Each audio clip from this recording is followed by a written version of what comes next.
있습니다. 그래서 당대표와 최고위원 선거 때 대의원 가중치 적용했던 기존 규정 폐지였고, 사실 작년 12월에 중앙위 문턱을 넘지 못해 자철했다가 이번에 다시 추진을 하는 건데요. 오늘 오전부터 내일까지 이틀간 온라인으로 투표가 진행됩니다. 예, 자 일단 노 변호사님, 지금 민주당 최고위원 설정 어떻게 보십니까? 뭐 당연한 상황 아니겠습니까? 왜냐면 처음에 대표가 이 얘기를 화두를 이제 꺼냈을 때부터 최고위원이라든가 다른 분들하고 얘기를 안 하고 이제 꺼냈으니까 예. 당연히 반발이 있을 수밖에 없는 것이고 예. 또 사실 이제 정청래 대표의 행보에 대해서 좀 의심적인 눈으로 보던 분들이 많았는데 아 진짜 그래서 그랬구나라고 하는 생각이 있을 수밖에 없는 이제 상황은 맞았던 것 같아요. 근데 이제 이게 처음에는 민주당 내 사람들은 그래도 어차피 결국에는 이제 같은 우당이었고 조국혁신당 네. 많은 분들이 민주당에 있다가 또 그쪽으로 가시는 분들도 하고 예.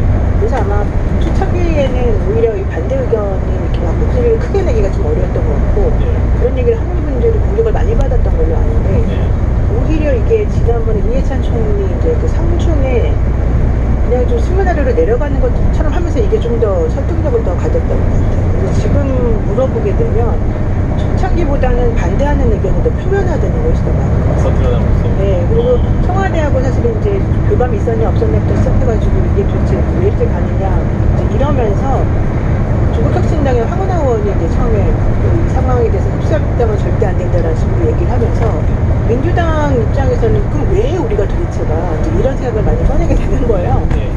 그러다 보니까 이제 양쪽에 사실은 전체적으로 봤을 때는 합당하는 게 맞다라는 걸 알지만 반드시 이번 상황에 비춰지는 것부터 시작해서 탑다운 방식의 이런 식의 합당한 논의가 과연 민주당에게 이런 얘기 나오면서 지금은 좀 혼란스러운 시기인 것 같고요.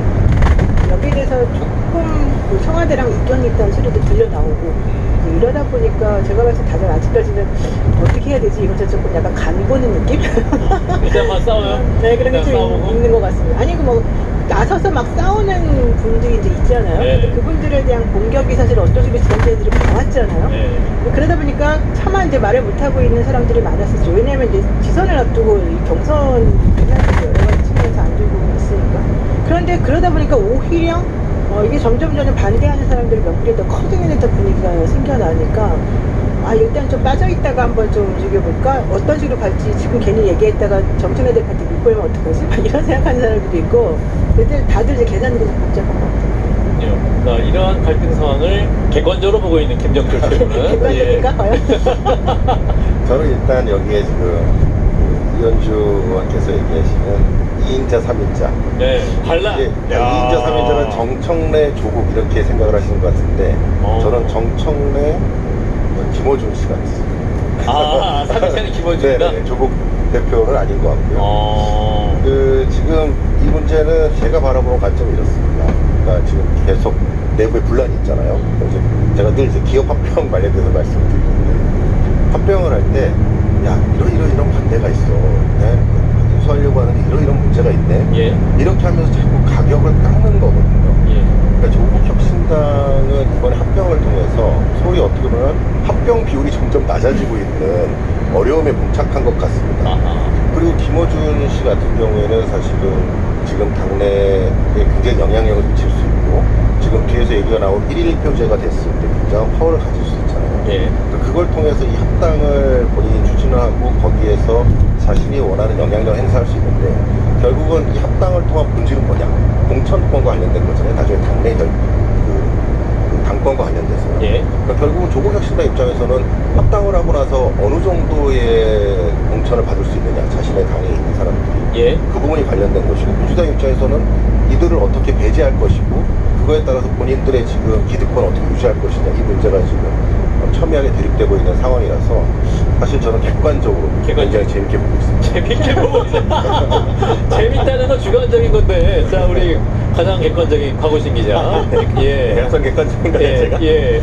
그러니까 사실 그 합당을 하기에 TPO가 중요한데 정청래 대표가 처음에 제안한 그 이 자체가 TPO가 좀 맞지 않았던 게 아닌가. 그러니까 기본적으로 구도를 놓고 봤을 때 이런저런 거 빼놓고 예. 국민의 지지율이 상당히 선전을 하고 있어가지고 격전지에서 민주당과 정말 격차가 적어서 주요 이 선거구에서 합당을 하든 거 연대를 하지 않으면은 국민의힘이 다 가져갈 수도 있겠다는 갔어야만 우리 빨리 힘을 합쳐가지고 민주당과 혁신당이 다시 하나로 만나자 이게 룰을 타는데 사실은 뭐 일부 여론조사마다 좀 다릅니다만 일부 지역구를 정말 제외하고는 대체로 민주당이 좀 선방할 수 있겠는데 잘 지킬 수 있겠는데 이런 분위기잖아요. 민주당 입장에서도 당장 혁신당 합쳐야 이유가 뭐지? 라는 물음표가 있는 상황이고 우리 혁신당 같은 경우에는 지금 우리가 단독으로 돌파할 가능성이 높지 않은데 어떻게 하면 선거에 살아남을 수 있을까 고민인 시점이니까 합당은 지금 뭐 혁신당한테 유리한 이슈란 말이야. 한다고 하게 되면은 근데 민주당이 먼저 제안을 해가지고 오히려 민주당이 끌려가는 모양새로 다니니까 민주당 당원들 입장 설득이 안 되는 거고 심지어 민주당 내에서 합당에 찬성하는 사람들조차도 지금 같은 모양새면 이거 안 되겠는데 이런 기류가 나오다 보니까 사실상 지금 여의도에서 이거 이러다 그냥 물 건너 가겠는데 이런 이야기도 네, 나오고 있습니다. 지금. 박우신 기자는 당원은 아니시죠? 전혀 아닙니다. 네. 굉장히 화가 나신 것 같아요. 저는 사실 다 이상해서 그럴 네. 리가 없습니다. 네, 당원일 다 리가 없고 기자시니까. 그다음으로 여쭤보고 자 우리 조 변호사님. 사실 이제 지난주에 우리가 이 자리에서 물어봤을 때만 해도 합당 다 되겠죠라는 맞아요. 의견이 있었잖아요. 일주일 만에 근데 일주일 만에 지금 기류가 많이 바뀌었잖아요. 네. 게다가 정청래 대표도 사실은 기류가 좀 약간 다운된 분위기예요. 그래서 그래요? 많은 분들에게 내부적으로도 일단은 내가 제안만 한 거다라는 걸 계속 강조를 하는 분위기거든요. 선언이 아닌 제안이다. 네. 그런데다가 사실 민주당 입장에서는 아까 우리 박 기자 말한 것처럼 실제 이것이 무슨 득이 되느냐를 따져봤을 때 가장 중요한 게 중도에 있는 분들의 표심을 흡수할 수 있느냐거든요. 그렇지 않습니까? 지금 현재 국민의힘이 사실은 많이 우쪽으로 가 있기 때문에 네. 그 보수적인 성향에 있는 사람들 중에 합리적인 사람들이라고 생각되는 보수? 사람들의 공간이 엄청나게 열려 있어요. 네. 이분들이 어디로 갈지도 모르는 상황인데 네. 게다가 지금 국민의힘이 내분이 너무 심하지 않습니까? 이런 상황이라고 민주당이 지금 뭐 급하게 나서가지고 여기서 뭐 싸울 필요도 전혀 없는 거고 약간 이렇게 손 팔짝 끼고서 좀 지켜보면서 분위기를 조금 유도하는 게 더 좋아요. 민주당 입장에서는. 그러니까요. 네. 근데 조국 혁신당이 조금 더 좌클릭되어 있다고 우리가 알고 있는 상황에서 조국 대표가 토지 공개론까지 얘기하고 있는 이 상황에서 그쪽 개념을 막 끌어들이고 이런 상황에서 민주당이 그런 얘기를 하면서 결과적으로 얻고자 하는 거는 중도에 있는 표심을 오히려 멀리 쫓아내버리는 것밖에 안 되는 거고 실제 민주당이 지금 서울시장 선거에서 마저도 유리하게 분위기가 형성되고 있다는 게 지금 중론인데 사실 뭐 호남에서 조국 혁신당이 조금 더 우월한 부분이 있다고 치더라도 지금 부산이나 이런 큰 도시 같은 경우에는 오히려 지금 대통령이 여러 가지 정책을 펼치면서 유리한 방향으로 지금 성격이 형성되고 있는 중에 이걸 해가지고 무슨 실질적인 이득이 있겠어요. 게다가 공천 아까 얘기하셨는데 공천 되게 중요한 부분이거든요. 이 실질적으로 나가려는 사람들 그리고 당직자 문제도 되게 중요해요. 이 조국 혁신당으로 그때 나갔던 분들의 상당 부분은 민주당이 오랫동안 못 담았다가 나갔던 분들이에요. 지난번 왜 민주당에서 사실은 이제 먹을거리가 이렇게 막그 냉정하게 하지 얘기했을 때. 않았던 거란 말이죠.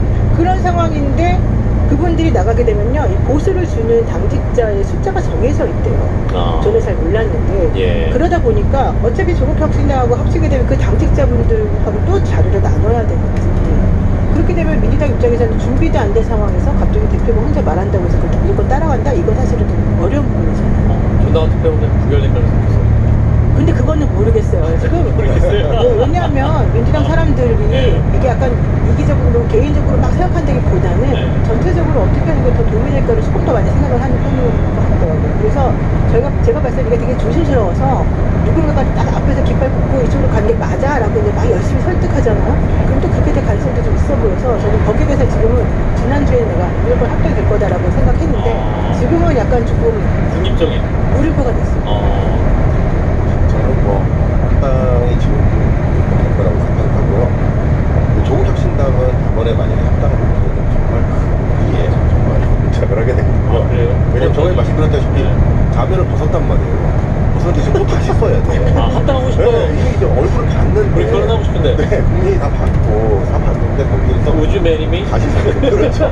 그래서 이미 약혼까지 하는 것처럼 이미 다 됐고 서로 의사도 합치됐다고 얘기했고 이제 양가에 이제 이건 얻어야 되는데 이렇게 결국 그게 포가 나버리면 조국 혁신당 입장에서는 어떤 당의 가치 자체가 굉장히 무너지게 됩니다. 그러니까 제3당으로서의 가치, 그러니까 소수정당으로서의 가치를 가지고 있어야 되는데 그나마 그래도 조국 혁신당이 민주당과 또 약간 다른 결, 조금 더 좌클릭한 결로 본인의 모습을 색깔 보여왔는데 이번에 이제 합당을 하려고 했던 시도, 그다음에 그거에서 만약에 실패하게 되면 뭔가 내가 열심히 매달렸다가 안 된 것처럼 돼가지고 보우식 신당이 정말 정당으로서 존재 가치가 아하. 좀 완전히 무너지게 될 가능성이 있어서 그런 부분이 약간 좀 근데 오히려 갤럽에서 이제 설문조사한 내용에 따르게 되면 어쨌든 전체적으로 봤을 때는 민주당을 지지하는 분들보다는 예. 한국신당을 지지하는 분들이 조금 더 보여주게.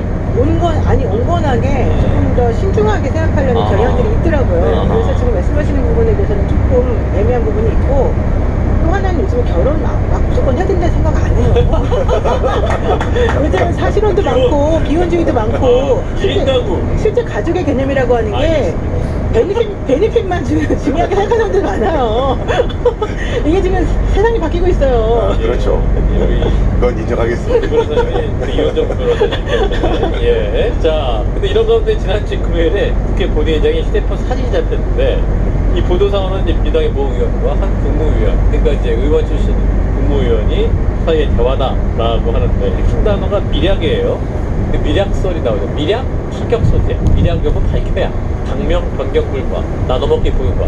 네, 일단 지선 전에 급히 해야 하는데 통의 생각이라는 건 바람직하지 않습니다. 두 분의 대화입니다. 자, 우리 박 기자님. 네. 요건 보여줬을까요? 아니면 기자가 정말 천신만고 끝에 취재한 걸까요? 아니, 저 보통 사진 같은 경우에, 본회의장 같은 경우에는 보통 말이지 보여주시고 정말 찍히는 경우도 많거든요. 근데 요거 같은 경우에는 네. 그 약간 이제 의도가 느껴지지 않나 싶긴 해요. 이 쓰고 있는 와중에 이게 맥락이 딱 정해져 있잖아요. 네. 물론 뭐 이것은 소구에는 어쨌든 뇌피셜이니까. 근데 다만 이거 하고 나서 네. 실제로 저거 누구가 쓰던 거다라는 말이 돌았어가지고 네, 정확하게 이제 그 저희들 사이에서는 실명이 나왔었죠. 누구랑 누가 나누던 대화였다. 근데 그런 것 밝혀주시면 안 되는 거죠? 근데 이제 당사자 중에 한 명을 지원했던 김민식 총리가 오늘 나 아니다라고 부인을 하게 된 거죠. 예, 네. 예, 근데 예. 되게 웃긴 게 저 손 모양을 보고 저거 누구 손이다 이거. 사진 한번 더 보여주세요. 갑자기 손이 보고 싶어졌어. 손가락. 손톱이 있잖아요. 네. 손톱과 이렇게 왼쪽에 있는 저 손 모양을 손가락. 보고 저걸 다른 사진하고 비교하면서 휴대폰 케이스도 있네. 네, 저거 보니까. 누구다 가죽. 딱 나오더라고요. 검은색. 아니 게다가 어떻게 저렇게 딱 문장으로 딱 끝내서 바로 딱 보내기 직전에 저게 딱 저렇게 찍힙니까? 게다가 저 말에 저 그렇죠. 텔레그램의 중요한 부분은 미략이죠, 미략. 미략. 사실 그 단어 하나가 주는 이 무게나 이런 게 엄청나요. 자, 그래서 김민석 총리가 우리 신년 기자회견을 했는데 본인은 아니다. 명확히 말씀했습니다. 영상을 또 보고. 예. 아까 마지막에 요새 뭐 시끄러운 거 말씀드렸는데 그냥 궁금해서 아니 저 전작해 물어보시는데 이건 제가 쓴 거 아닙니다. 그럼 됐죠? 어우, 세게 얘기했어요. 제가 쓴 거 아니죠? 명확하게. 됐죠? 방송 기자 했습니까? 아니, 이거 사실 이제 증명할 수 있는 부분이 아니기 때문에. 근데 사실 핵심은 뭐냐면은 네. 국무위원과 민주당 한 의원이 있다는 거는 변하지 않는다는 거죠. 그러니까 만약에 정말로 청와대와 관련이 없었으면은 예. 바로 해명이 나왔을 거예요. 국무위원 아니다. 청과 관계 없는 얘기다. 근데 이제 그 부분에 대한 게 아니라 그냥 김민석 총리가 아니다 라고 방사가 얘기한 거기 때문에 결국 당청 사이에 뭔가 어쨌든 관련해서 교감이 있다라는 거가 아직은 흔들리지 않고 있어서 정치적으로 어제 상당히 좀 의미가 있는, 화장이 있는 메시지라고 볼 수 있겠죠. 실수 기자한테 물어봐야 돼요. 지금 그 기자가 누구라는지 모르겠어요. 그냥 손만 찍었어. 아이 말이 안 되지. 예, 말이 안 얘는 바로 뒤에서 이렇게 딱 찍는 것도 아니고 네. 이렇게 당겨서. 망원 렌즈를 원래 당겨서 찍는 거 당겨서 아니에요? 찍는 거죠. 네, 그러면은 네. 전체적으로 다 보일 텐데. 그래서 아직도 안 밝혀진 거예요. 정확히 밝혀졌죠? 제가 들은 내용은. 아 그래요? 누구예요? 그게 이제 사실로 아니라고 확인되거나 보도되거나 한 건